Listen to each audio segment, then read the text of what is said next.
여러분들 영상 질문이 있습니다. 영상 질문 한번 보겠습니다. 안녕하세요. 선생님, 이렇게 영상으로 만나 뵙게 되어서 반갑습니다. 저는 29살 대학원에 지금 다니고 있는 지금 청년인데요. 저는 학업을 이렇게 하면서 아르바이트도 병행하고 요즘에 드는 생각이 제 주변에도 친구들이나 청년들이 취업도 되게 힘들고 그 다음에 과도한 경쟁 속에서 이렇게 살고 있는 것 같아요. 저도 그런 과도한 경쟁 속에서 계속 학벌만 높이고 쓸데없는 공부를 했다고 요즘에는 회의감이 많이 들기도 하거든요. 제 친구들도 마찬가지인 것 같아요. 이렇게 경쟁할 필요가 있을까? 이렇게 살 필요가 있을까? 회사 다니는 친구들도 이렇게 일만 이렇게 하면은 정말 우리가 행복하게 살 수 있을까? 그런 고민을 많이 하는 것 같아요. 그런 고민을 하는 과정 중에 여러 가지 사회 문제라든지 그다음에 정치적인 이야기라든지 그런 것들이 저랑 이렇게 많이 연결돼 있다. 청년들이랑 이렇게 많이 연결돼 있다. 그런 걸 최근 들어서 되게 많이 느끼거든요. 그래서 이런 문제를 같이 해결하려고 하려고 하는데 저희들이 지금 학업이나 아니면 저희들이 일하는 거 그다음 여러 가지 개인 문제에 할애하는 시간을 이렇게 사회 문제를 해결하는데 뺏긴다고 생각이 많이 들 때가 있어요. 또 그럴 때 이게 이렇게 해결하면 할 수 있을까? 정말 이게 해결될까? 아니면 이게 만약에 해결 안 되면은 내가 허송세월 보내고 내 개인께 너무 이렇게 손해 보는 게 아닐까? 그런 그런 회의감들이 또 이렇게 들더라고요. 이런 활동을 하면서. 그래서 이럴 때 저희 청년들이 어떻게 이 청년 문제나 아니면 사회 문제를 이렇게 다 같이 해결할 수 있는지 그런 것 좀 여쭤보고 싶습니다. 스님, 저희에게 좋은 답변 부탁드리겠습니다. 여러분들 자녀를 두신 분들 지금 저 청년의 고민이 이해가 됩니까? 네. 여러분들이 자녀를 키우면서 나는 이래 살아도 너는 좀 한번 성공해라, 잘 살아봐라 이런 게 부모의 사랑이기는 한데 이게 자녀한테는 굉장히 무거운 짐이에요. 특히 제가 미국의 이 주립대학에 다니면서 유학생들 이 고민을 상담해 보면 부모님이 자기를 돈 들여가 여기까지 유학을 보냈는데 또 어릴 때 공부 잘한다고 이렇게 기대도 많이 하셨는데 이 공부를 해보니까 너무 힘들고 또 그만 기대에 부합을 못하니까 개인으로 생각하면 미국에 와보니까 여기서는 막 학벌이 굉장히 중요한데 미국에 와보니까 어때요? 그런 게 별로 중요하지가 않단 말이에요.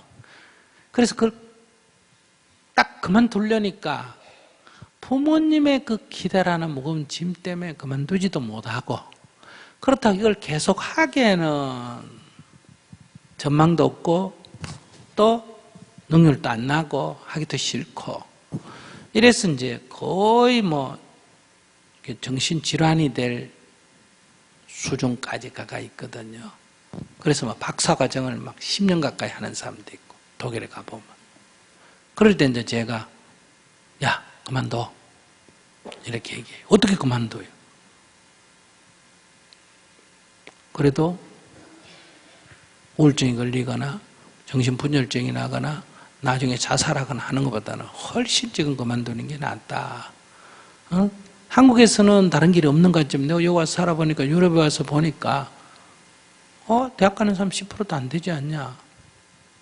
그리고 옛날에는 여기 와서 하겠다면 한국에 가면 직장이 보장이 되는데 지금 이거 따기도 어렵지만 따고 가져가 봐야 직장도 보장이 제대로 안 된다. 그러니까 옛날에는 미국과 한국이, 유럽과 한국이 이 기술 격차가 많이 났기 때문에 여기서 학위를 따고 돌아가면 10년, 20년 그 노트만 갖고도 이렇게 먹고 살 수가 있었는데 학생들을 가르칠 수 있었는데 지금은 이 차이가 지식이나 기술 격차가 너무 좁아져서 돌아가면 3년도 써먹기가 어렵고 어떤 거는 가자마자 이미 다 무용지물이 될 수도 있는 그런 거다. 그래서 유학생이 많은 것도 있지만은 이 기술 격차, 지식 격차가 없기 때문에 효용성이 없다. 이렇게 노력한 거에 효용성이 없다 이거예요. 그래서 자기가 뭔가 재미가 있고 연구하는 게 재미가 있고 뭔가 자기 나름대로 방법이 있고 이러면 학문을 해도 좋다. 고생을 해도 괜찮고.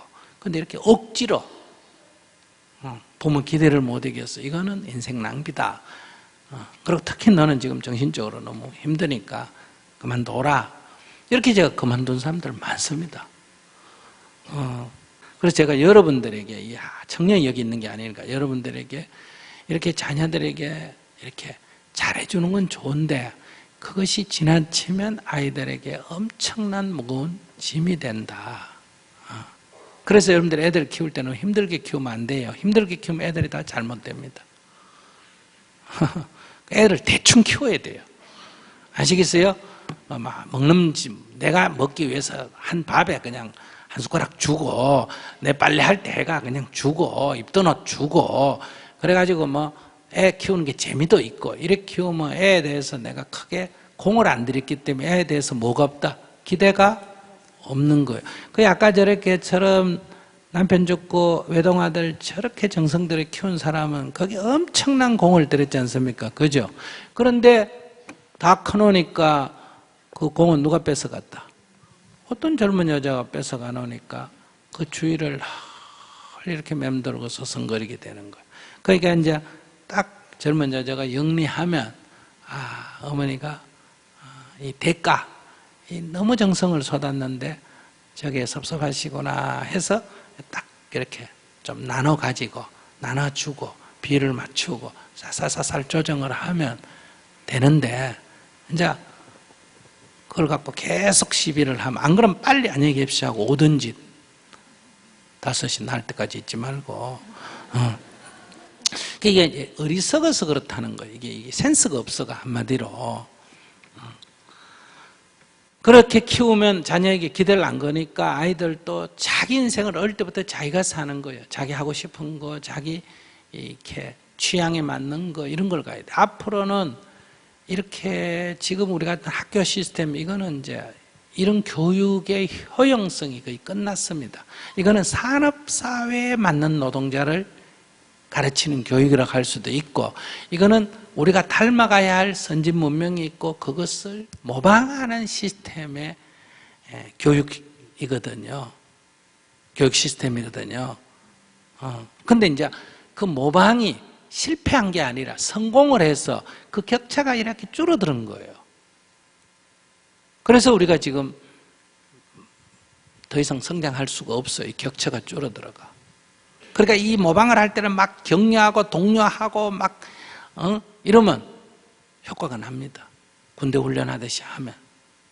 근데 이렇게 해서는 창조성은 안 생깁니다. 창조성이란 굉장히 집중이 돼야 탁 창조성이 일어납니다. 볼록렌즈로 열을 탁 가해야 팍 뚫리고 선에서 화두에 딱 이목구가 집중해야 빵 터지듯이. 근데 집중하고 싶다고 집중은 안 됩니다. 집중은 좋아하면 집중이 됩니다. 그러니까 애들이 만화를 읽거나 컴퓨터 게임 할 때 불러도 엄마 말이 귀에 들립니까? 안 들립니까? 엄청나게 집중이 되어 있는 거예요. 그러니까 자기 좋아하는 거를 어릴 때 뭐든지, 그러니까 우리는 공부를 잘해가 의사가 돼야 된다, 변호사도 이렇게 자꾸 정해놓고 살잖아. 근데 이런 거는 이제 앞으로 효용 가치가 없어져요. 그러니까 뭐든지 자기가 좋아하는 게 중요한 게 아니에요. 좋아한다고 다 할 수도 없는데 집중을 해야 돼요. 그리고 앞으로는 창조가 필요한 거예요. 창조가 일어나려면 집중을 해야 돼요. 집중을 하려면 좋아해야 되는 거예요. 그러면 그 뭐가 좋은지를 알려면 나는 뭐가 좋다 이게 정해져서 사주박아 뽑을 수 있는 게 아니에요. 다양한 경험을 하면서 자유롭게 경험을 하면서 자기가 하나 나는 음악이 좋다. 나는 농사 짓는 게 좋다. 나는 청소 장난감 만드는 게 좋다. 게임 개발하는 게 좋다. 이렇게 자기 나름대로 하는 거예요. 그게 유해한 게 아니면 도덕적으로 부도덕하거나 법률적으로 위법이거나 유해한 게 아니면 제한을 안 해야 돼요. 그렇게 인력이 커야 이제 국가가 지금 새로운 4차 산업혁명이 일어나는 미래 세대에 이제 필요한 인력이 되는 거예요. 근데 우리나라는 그런 인력이 양성이 안 돼 있는 거예요. 삼성전자 같은 데도 모방 기술은 최첨단이지만은 창조력은 없습니다.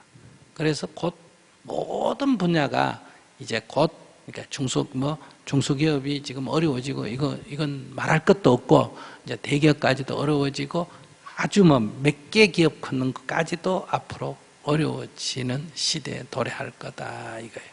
완전히 문명이 새로운 시대로 지금 나아가는 초입에 들어있기 때문에 그러면 여러분들의 자녀들이 살 앞으로 10년, 20년 후에는 그런 시대가 되기 때문에 여러분들 식으로 교육을 시켜서는 안 된다는 거예요. 그런데 문제는 선생과 학부형이 다 자기가 경험한 거에 기초해서 애들을 지도 교육한다는 거예요. 그러니까 너무 간섭하지 마세요. 왜냐하면 여러분들도 20년 후에 무슨 일이 날지 알아요? 몰라요? 모르잖아. 모르는 게 뭘 지도를 해요. 자기도 모르면서. 자, 그런 측면에서 이게 마침 얘기가 나왔으니까 그러고요.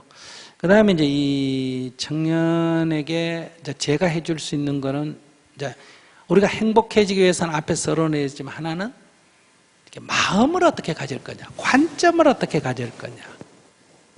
이게 이제 달라지는 거예요. 그 주로 제가 하는 일은 그거예요. 그런데 사회적으로 이 환경을 어떻게 만들어줄 거냐 하는 요소가 있습니다. 쉽게 얘기하면 곡식을 하나 심어가 많은 수확을 얻으려면 씨앗이 좋아야 돼요. 두 번째는 밭이 좋아야 돼요. 그러니까 이 밭을 어떻게 만들 거냐, 이게 우리가 사는 환경이고, 이 씨앗이 어떠냐, 이게 우리들의 개인의 자기 삶의 자세인 거예요. 그러니까 제가 하는 거는 수행이랑은 종자계량에 들어가는 거예요. 아시겠어요? 아까 저 종자계량 하겠다는데 아이고 종자계량 어렵겠다만 그 종자 갖고 살아라. 종자계량 하려면 그 DNA를 바꿔야 되는데 그러려면 좀 세게 충격을 줘야 된다. 관점을 바꿔라. 자꾸 이런 얘기를 하는 거예요. 그 다음에 이제 이 사회 정치적으로 경제적으로 하는 게 이제 밭을 개량하는 거예요. 거기다가 뭐 너무 오래 이렇게 밭을 사용한 거라 하면 이제 딴 데 흙을 가져와서 어때요? 개토 작업을 한다든지 산성화가 됐으면 석회석을 뿌려준다든지 너무 그런기가 작으면 유기질 비료를 갖다 넣는다든지 우선 급할 때는 약간의 화학비료를 쓴다든지 그 다음에 비닐하우스를 쳐준다든지 이제 이런 환경의 작업도 해줘야 된다. 이렇게 하는 게 뭐냐? 그게 정치고 그게 경제고 그게 사회고 그런 거예요. 그러면 그런 것들을 좋게 만드는 작업을 하는데 여러분들이 이제 여러분들을 대행하는 이제 이 공익에 종사하는 사람들에게 국회의원 시장이든 뭐 대통령이 되게 우리 사는 환경을 이렇게 좀 만들어 주세요. 이렇게 좀 만들어 주세요. 그건 비닐하우스 쳐주세요 한데 돈이 그만큼 안 되면 못 치잖아, 그죠? 그 무슨 몇 평만 치고 다음에 쳐주세요라든지 이거는 이제 형편되는 대로 해야지 모든 걸 다 할 수는 없다. 유럽처럼 좀 사회 보장이 잘 되려면 우리가 뭘 많이 부담해야 된다? 세금을 많이 부담을 해야 되잖아, 그죠? 세금을 조금 부담해놓고 혜택은 많이 내라. 이거는 말이 안 된다 이 말이에요. 그러니까 혜택을 좀 많이 받으려면 세금을 좀 더 내야 되고 세금을 적게 내면 혜택이 좀 적은 거고 그럴 때 이제 이 전체적으로 보면 세금을 좀 많이 내고 혜택을 많이 받는 그런 쪽으로 가려면 이제 세금은 수입에 따라서 내고 혜택은 평균적으로 받으니까 저부담 저혜택일 때는 누가 유리하다? 고소득층이 유리하고 고부담 고혜택일 때는 누가 유리해진다?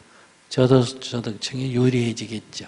그러니까 우리가 한꺼번에는 못 가더라도 저부담 저혜택에서 중부담 중혜택을 이제 가야 되는 거예요. 그럼 여기 당연히 이제 소위 고소득층, 기득권층의 저항이 따르게 된다. 그러나 이제 여러분들이 이제 이게 국민이 주인이니까 이제 이런 것들을 어떻게 만들 건지 이런 거는 이제 우리가 선택을 해야 돼요. 근데 무조건 막 부담만 많이 해라. 그러니까 정치인들은 그러니까 세금은 안 내도 되고 뭐 혜택은 많이 주겠다 이렇게 얘기하는 거는 거짓말이에요. 물론 이제 전략을 해서 조금 더 줄 수는 있는데 그건 절대적으로는 안 되는 거예요. 그러니까 우리가 혜택을 좀 받으려면 부담을 조금 늘려야 된다. 이제 이런 거를 우리가 결국 국민들이 결정을 하는 거다. 이런 얘기.